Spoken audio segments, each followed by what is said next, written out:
রাজধানী সহ সারা দেশে বেড়েছে শীতের দাপট। হিমেল হাওয়ার সাথে ঘন কুয়াশায় ঢাকা পড়েছে জনপদ।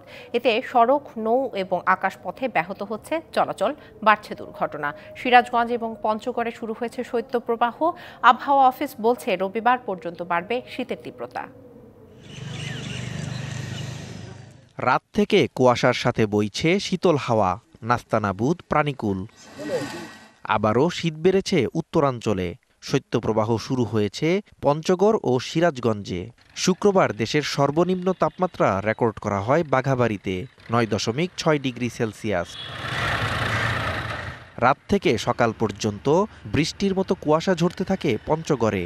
দুর্ঘটনা এড়াতে দিনের বেলায়ও হেডলাইট জ্বালিয়ে চলাচল করছে যানবাহন।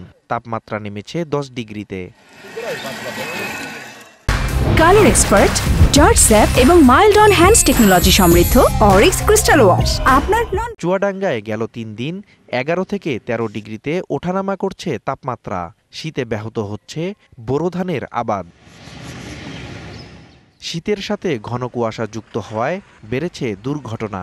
রাতে ঢাকা মাওয়া এক্সপ্রেসওয়ের মুন্সিগঞ্জে দুটি আলাদা দুর্ঘটনায় আহত হন অন্তত 6 জন।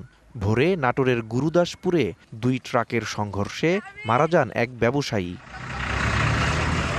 ঘন কুয়াশার কারণে পাটুরিয়া দৌলতদিয়া ও আরিচা কাজিরহাট নৌরুটে রাত 1:30 থেকে 9 ঘণ্টা বন্ধ রাখা হয় ফেরি চলাচল। মাঝনদীতে আটকা পড়ে 2টি ফেরি। এছাড়া মাসকাট থেকে ঢাকাগামী একটি ফ্লাইট অবতরণ করে চট্টগ্রাম শাহ আমানত আন্তর্জাতিক বিমানবন্দরে, পরে আবার ফেরে ঢাকায়।